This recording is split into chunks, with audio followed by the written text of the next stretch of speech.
Hello everyone. Let's start today chapter 5 of our digital image processing book. Chapter 5 is about image restoration and reconstruction. I believe it's the last chapter about dealing with noise in images. After this, we're going to get into more exciting stuff about computer vision. But we have to understand the nature of noise in order to, be able to extract decent pieces of information from your image or video streams. This lecture is divided into 4 parts. First, we're going to be talking about degradation and noise types. Then the most important part of the lecture is part 2, which is estimating noise parameters. Then we're going to see a little bit about filters based on order statistics, and just a few slides about modeling degradation. Modeling degradation is a long chat. In this lecture, I'm just going to give you a brief introduction to this large field of modeling degradation. Let's start with the degradation and noise types. We talked in the previous lecture on chapter 3 about enhancement, image enhancement, right? Image enhancement, whose purpose is to improve the image in some way. It's usually a subjective process, as we discussed at various points when describing the examples.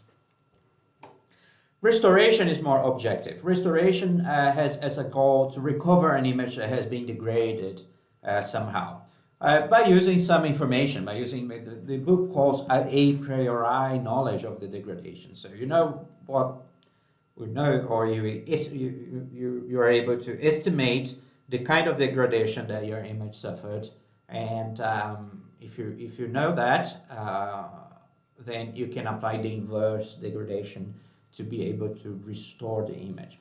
It's an objective process.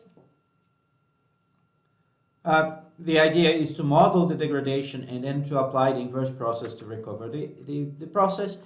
When we're talking about image degradation and restoration process, we usually see the image, your input image, again represented here as a function of x and y, that suffers a degradation that's represented by an operator h here. And the degradation is distinct from noise, where you have the addition of noise here in the system that generates a degraded image g, x, and y. And the purpose of restoration is to define filters to get back at to restore the original image. So you see, we were never gonna get the original image perfectly well using a restoration filter. We're gonna get an approximation of your original image.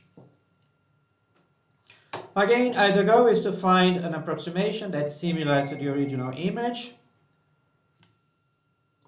So again, the idea is to find an approximation or a reconstructed image that's similar to your original image.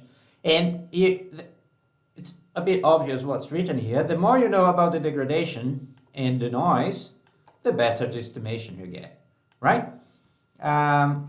And there's a few assumptions that will make the process a lot clearer and a lot better to do. So if the degradation operator h is linear and position invariant, then we can model the resulting image, the noisy image, the degraded image, as a convolution, right?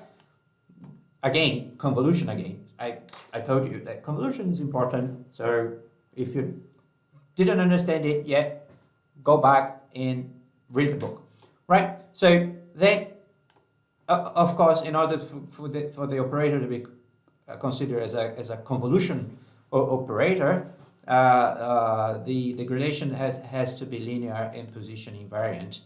Then we can say that the degraded image is the result of convolving the degradation operator with the original image, assuming additive noise. We're gonna see additive noise in a minute. Exactly in this slide, right? So additive noise, as the system assumes, right? So we are just summing to the image some sort of information here, some sort of interference here. As we all know by now, quite a lot, this is a matrix. This is a matrix, right? Basically, this noise is acting into every pixel or every cell of this matrix F at each point x and y, at each pixel x and y. Now, additive noise, you are summing. When you are assuming additive noise, you are assuming that the noise is independent from the signal. In contrast to multiplicative noise, right, as the proper name says, we are getting the matrix representing your interference, your noise interference, and multiplying by the original image. This assumes that the noise is dependent of the signal. We can apply exactly the same techniques by using the log, right? We know that taking the log of a multiplication is the sum of the logs. Then we apply the exact same idea for image degradation that's been quite confusing with my red marks. The same idea that we apply here, but taking the log of these things, right? Okay, then invert the end, take the exponential of the resulting image, and so on. Okay, so we said that the more we know about noise in the degradation factor, the degradation operator, the better is our reconstruction. Let's understand noise models. So noise is understood as any degradation in the image signal caused by external disturbance. This error will appear on the image output in different ways, depending on the type of disturbance, right? The type of disturbance. We assume that the noise is uncorrelated with the image, so we're assuming additive noise. And we usually know what type of errors to expect and the type of noise on the image. If we know that, we can choose, and that's important, we can choose the most appropriate method given the type of noise that you have, Now, there's quite a few number of noise models. These are a few of them, the most important ones. We can have Gaussian noise, which is represented by, incredibly, a Gaussian function. Rayleigh noise, which is this kind of right skewed distribution here.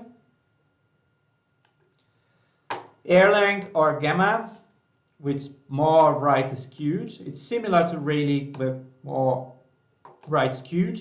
Exponential noise, uniform noise, defined amazingly by a uniform curve.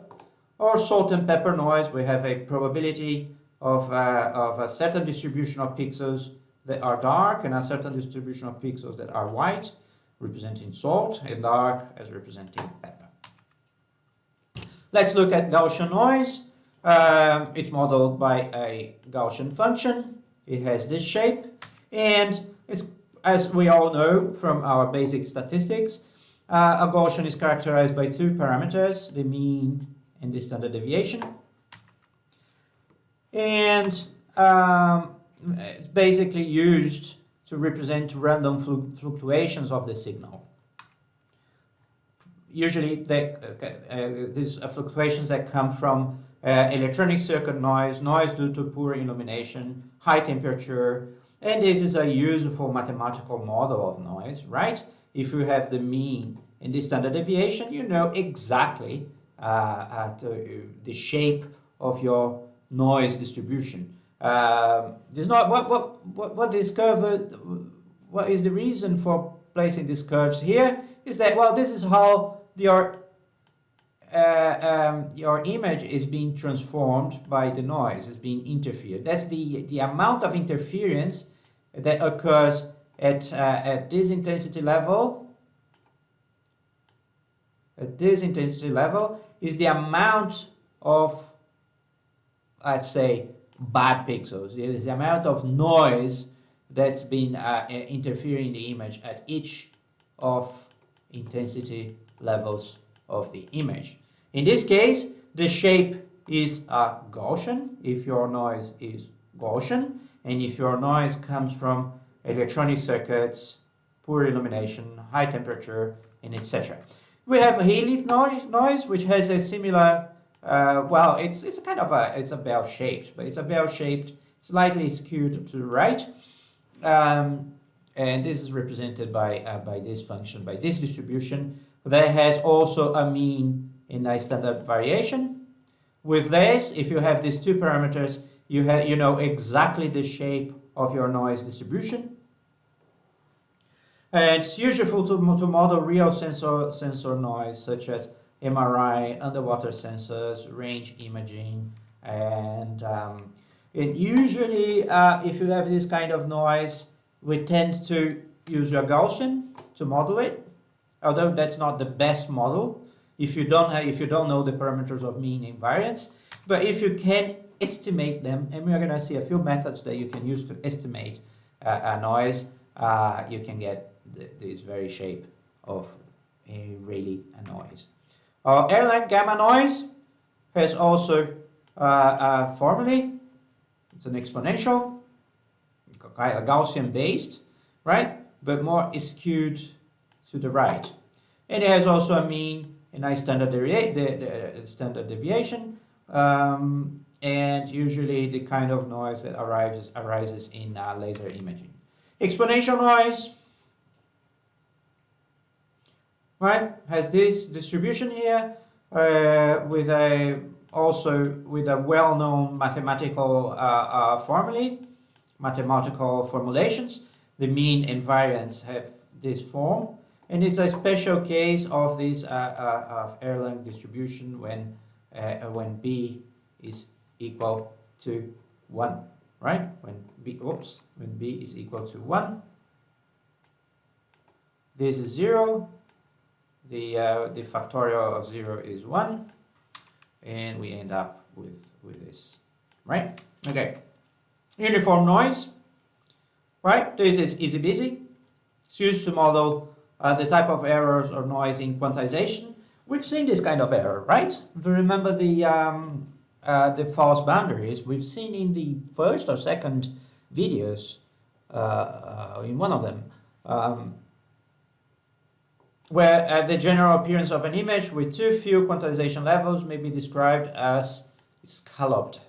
That is the where we discussed that fine graduations in intensities are lost and they are mapped into greater steps, quantized steps of intensities, right? Remember I drew this picture at that lecture, where you had very tiny differences. When depending on the quantization, you end up with large gaps. These gaps are usually of the same size. If they are usually at the same size, you are adding a uniform kind of noise. Hey, if you want to know more about quantization noise, this is an excellent paper to read about it. Okay.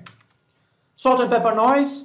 That's that kind of noise where you see black dots and white dots spread out on your image. They are basically one single number of the quantity of black dots, right? This is how do I know that's dark dots? Because it's low intensity. This is high intensity, so this is white. So when white is salt, black is pepper.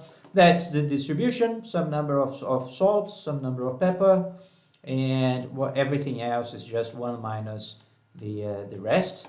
And this is specified by the probability distribution of salt and pepper, and arises in situations where quick transients take place during imaging. Faulty switching, and actually this is a quite common kind of noise and one of the simplest to get rid of. Periodic noise, we've all seen, I don't know, you're probably very young, but on the old cathode tube televisions in the 80s and maybe beginning of 90s, that's how we used to watch TV, right? We had loads of this kind of interference arising from electrical and electromechanical inferences during imaging. And it can be observed by both inspection of spatial, this is the spatial domain, and frequency domain. We talked about this kind of noise, right? When you see these tiny periodical quantities, this is the representation of the noise on the frequency domain, on the Fourier space. The parameters of this distribution are usually obtained by the inspection of the spectrum, right? So we don't have time to get much into Fourier, into frequency domain, into image processing on the frequency domain. The methods are basically similar. It's just actually the application of the filters, it has a much simpler mathematical formulation, and that's chapter 6 on the book for those of you that are interested in going deeper into this matter. Now, how do I know what kind of noise it is? We've seen quite a number of few models of noise, right? These are the basic models. Of course, you can this can go wild and become very difficult. But we want a method to estimate these parameters, right? The parameters of each one of these models. How do I estimate the mean invariances to be able to construct this Gaussian these models? One way is by analyzing the image statistics, and the only thing we know to do with image statistics currently are histograms. So you use histograms to estimate parameters of most kind of noise models. Now we can use a test pattern. This is a test pattern used to illustrate the characteristics of the probability distribution functions. It's just a white circle and enclosed in a gray square that's enclosed on a black square. Now, if you take the histogram of this pattern, original pattern, with Gaussian noise, which results into this noisy image, you're looking at the histogram. Look what you see. Hey, 3 Gaussians. Amazing, isn't it? If you include Gaussian noise, your histograms are going to be 3 Gaussians. If you include, on the other hand, Rayleigh noise, which this guy here, right? This is image B. Whoops, this is image B. Right? Rayleigh noise. The histograms are Rayleigh distributions. What about Erlang noise? Adding Erlang noise to the image, the histograms are Erlang distributions. Okay, and we can go on. Let's add exponential noise. You get, this is the test image with exponential noise. We get exponential like histograms. If we add uniform noise, the histograms are uniform. This is uniform noise. This one. And if you add salt and pepper noise, look how beautiful image, the salt and pepper. Salt and pepper noise. The histograms are exactly the distributions that we've just seen. Okay, so we all know about noise models. In the next video, we're going to see how you can estimate noise parameters using information from these histograms. I'll see you then.